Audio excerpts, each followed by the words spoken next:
टीएफडी India news 24 टीएफडी India में आपका स्वागत है। मोदी करने की तैयारी, बैलेट पेपर से होंगे चुनाव, राहुल गांधी की बड़ी जीत।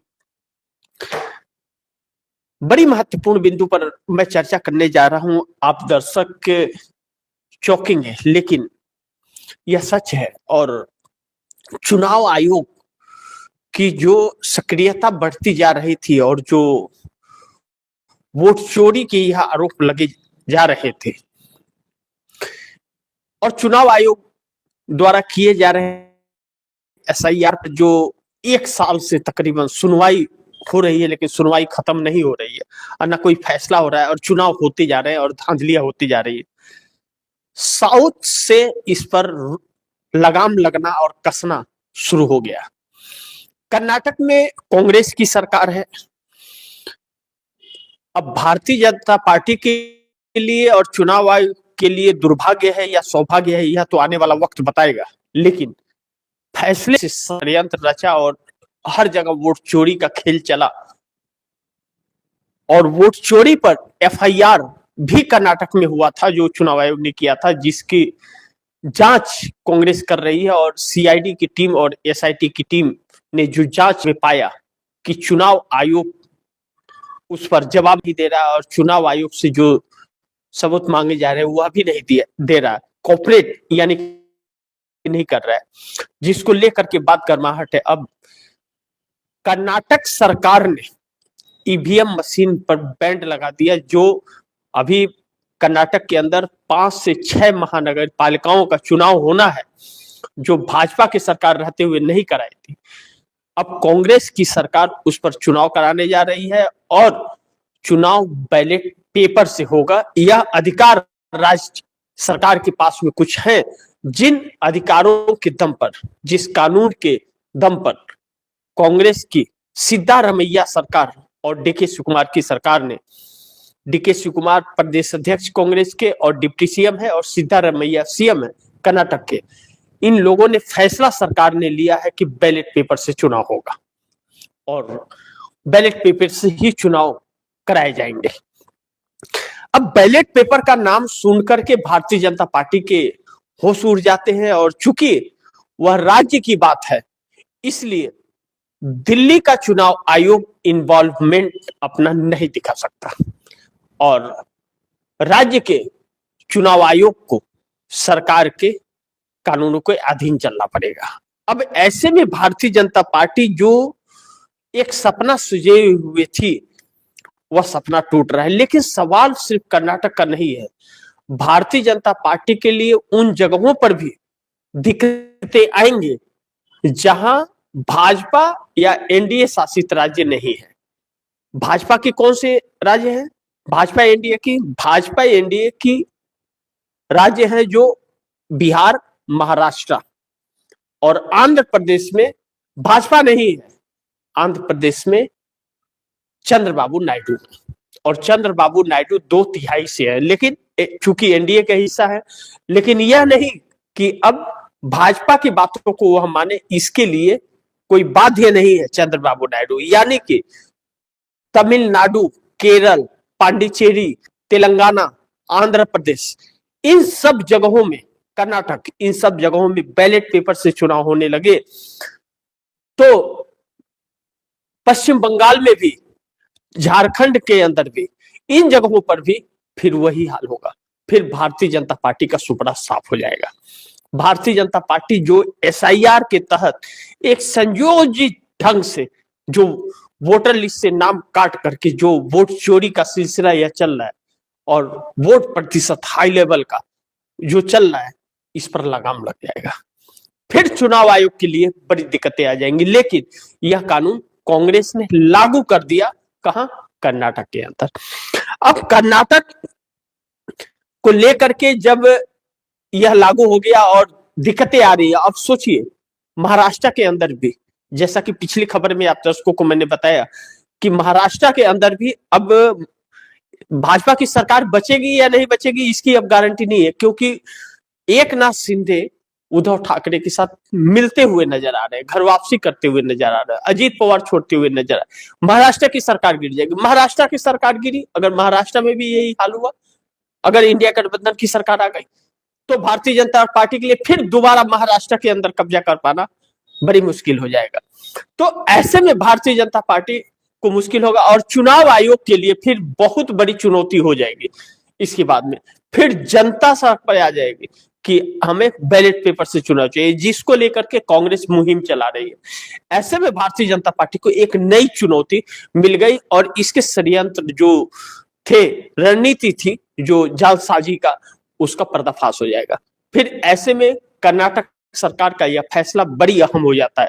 चुनाव आयोग बहुत खासी परेशान है, लेकिन सरकार के कानून के सामने उसे झुकना पड़ेगा, यह भी बात तय है। लेकिन जिस कर्नाटक के अंदर कांग्रेस के राहुल गांधी ने आरोप लगाया था, या कांग्रेस ने जो राहुल गांधी ने प्रेस कॉन्फ्रेंस करके यह कहा था कि वोट चोरी, और कई माध्यम उसके बताए थे, 4-5 स्टेप है जिससे वोट चोरी होती है। लेकिन कर्नाटक की सीआईडी टीम ने जो वोट चोरी पकड़ा, और यह फैसला इसलिए भी जायज है कि कर्नाटक की सीआईडी टीम ने चुनाव आयोग, मुख्य चुनाव आयुक्त ज्ञानेश कुमार को 18 लेटर लिखे थे। 18 लेटर लिख करके उससे सोर्स मांगा गया था, लेकिन उस नहीं दिया, ज्ञानेश कुमार ने नहीं दिया। और उसके बाद में कर्नाटक चुनाव आयोग से जो कहा गया, कर्नाटक चुनाव आयोग ने भी मुख्य चुनाव आयुक्त को दिल्ली में लिखा, लेकिन तभी भी नहीं दिया। एसआईटी की टीम गठित की कर्नाटक सरकार ने। एसआईटी टीम गठित करने के बाद वोट चोरी का करने का जो स्रोत मिला वह बड़ी चौंकाने वाला था। भारतीय जनता पार्टी के नेता के घर पूरे कर्नाटक का वोटर लिस्ट की सूची मिली, लैपटॉप, मोबाइल, सब कुछ जब्त हुआ, और यह एक साइबर कैफे से सब कुछ किया जा रहा था। राहुल गांधी ने अपने उस प्रेस कॉन्फ्रेंस में यह बात कहा था कि यह एक व्यक्ति का काम नहीं है, बहुत बड़ा एक साइबर कैफे है जिसमें बैठ करके यह किया जाता है। कहाँ है वह? चुनाव आयोग के दफ्तर में है, या भाजपा के दफ्तर में है, या आरएसएस के दफ्तर में? कहाँ है यह साइबर कैफे? 3 लोगों को पकड़ा जाता है, एसआईटी की टीम 3 लोगों को पकड़ती है जो वोट काट रहे थे। 100 मोबाइल नंबर का उसमें यूज किया गया था, 100 मोबाइल नंबर यूज किए गए थे। अब वह ओटीपी के लिए थे या वोट काटने के लिए, लेकिन चुनाव आयोग द्वारा डायरेक्ट लिंक दिया जा रहा था उसमें, और डायरेक्ट वह लोग मोबाइल से चुनाव आयोग के सर्वर में ढुक रहे थे।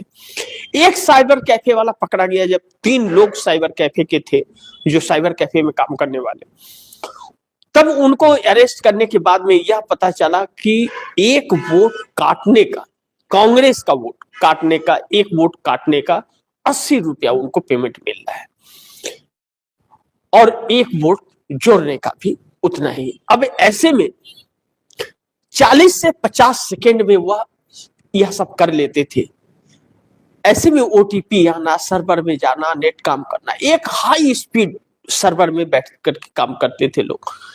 ऐसे में चुनाव आयोग के मदद के बगैर डायरेक्ट उस लिंक में जाना, उस सर्वर में जाना इतना आसान नहीं था। इसका मतलब कि चुनाव आयोग भी मिला हुआ था। जब यह सारी चीजें कांग्रेस को पता चल गई, राहुल गांधी ने सारा प्रेस कॉन्फ्रेंस करके बताया, तो जब एसआईटी की टीम ने उन लोगों को गिरफ्तार किया तो उसमें से एक दुबई भाग गया, दुबई से उसे लाया गया। उसके बाद में तीनों को गिरफ्तार किया गया। लेकिन जो 80 रुपए वाला बात मैंने कहा, जो कांग्रेस ने बताया, वह अपने सेकेंड प्रेस कॉन्फ्रेंस में भी राहुल गांधी ने उन लोगों को प्रेजेंट किया जिनके मोबाइल नंबर यूज किए गए थे, जिनके नाम यूज किए गए थे वोट काटने के लिए, लेकिन उन्हें पता तक नहीं, उनके पास कोई ओटीपी तक नहीं आई। उनके नंबर के हिसाब से उनके पास में ओटीपी आ जाती है, वह कैसे व्यवस्था मिली, मोबाइल नेटवर्क से कैसे वो हुआ? यह सब कुछ एक सोची समझी रणनीति के तहत सब मदद में लगे हुए थे। मोबाइल वाले, चुनाव आयोग, सब मिल करके काम कर रहे थे।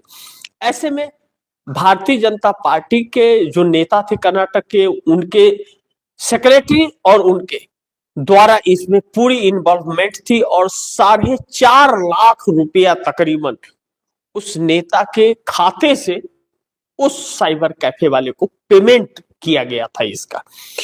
अब ऐसे में एसआईटी की टीम ने जब इसकी जांच आगे बढ़ाई, इसकी जांच आगे बढ़ाने के बाद में बाकी कर्नाटक से सटे और कई राज्यों से लिंक जुड़ने लगे और लिंक जुड़ते जुड़ते लिंक दिल्ली और उत्तर प्रदेश गुजरात तक पहुंच गए। लेकिन एक स्टेट से दूसरे स्टेट जाने के लिए स्पेशल परमिशन की जरूरत पड़ती है, जो राज्य सरकार नहीं, जिसमें केंद्र सरकार का इन्वॉल्वमेंट आ जाता है। लेकिन मोदी बैठी हुई सरकार उस से परमिशन नहीं दी और वह एक अभी भी राज्य बना हुआ है। लेकिन एसआईटी की टीम अपने हिसाब से और अपने पावर के अनुसार जितना इसके ऊपर कार्रवाई हो रहा है उसके आगे उतनी कार्रवाइयां करते जा रही है और एक एक खुलासे होते जा रहे हैं। इसको लेकर के कर्नाटक हाईकोर्ट के अंदर इस पर केस भी दर्ज हो चुका है। अब भारतीय जनता पार्टी का नेता फंसता हुआ भी नजर आ रहा है। लेकिन आगे जो भी परिस्थितियां होंगी, लेकिन मोदी सरकार के लिए शुभ नहीं होगी। इन सभी चीजों को देखते हुए लगाम लगाने के लिए और निष्पक्ष चुनाव कराने के लिए यह कांग्रेस का एक फैसला जो है, कांग्रेस के इस फैसले से कि बैलेट पेपर से चुनाव होगा या मोदी की छुट्टी हो जाएगी, इससे अगर क्या नाम है कि यह सफल हो गया, क्योंकि कर्नाटक ने बैलेट पेपर से चुनाव करा लिए तो बाकी के राज्य भी इसको करेंगे, बाकी दूसरे राज्यों में भी इसकी मांग उठने लगेगी, जनता की मांग उठने लगेगी, फिर मोदी सरकार के लिए और चुनाव आयोग के लिए संकट होगा।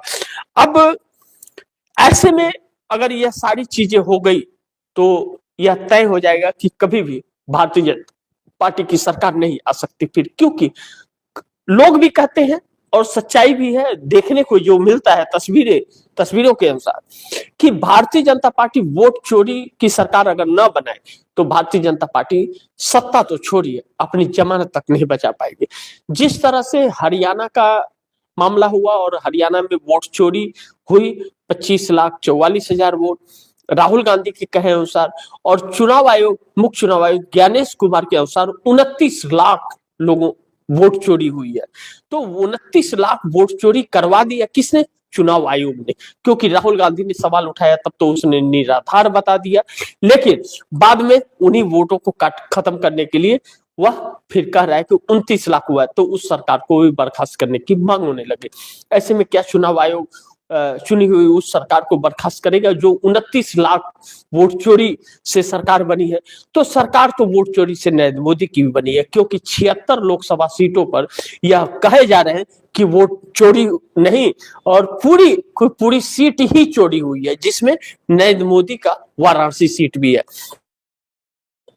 अब ऐसे में बड़ी महत्वपूर्ण है कि माजरा यह बहुत बढ़ता जा रहा है और बैलेट पेपर का जैसे ही कानून बना करके वहां कर्नाटक के अंदर कांग्रेस की सरकार ने यह फैसला सुना दिया है और सीएम सिद्धारमैया और डिप्टी सीएम ने डीके शिवकुमार ने जिस तरह से ऐलान किया कि बैलेट पेपर से होगा 5 से 6 नगर निगमों का, तो उसके बाद में भारतीय जनता पार्टी की तरफ से एक जैसे होश से उड़ गए हैं और छटपटा बौखला रही है, अनाप शनाप बयानबाजियां शुरू है, क्योंकि बैलेट पेपर से वह जानती है कि उसके जनाधार क्या, उसकी जमानत भी जब्त हो सकती है।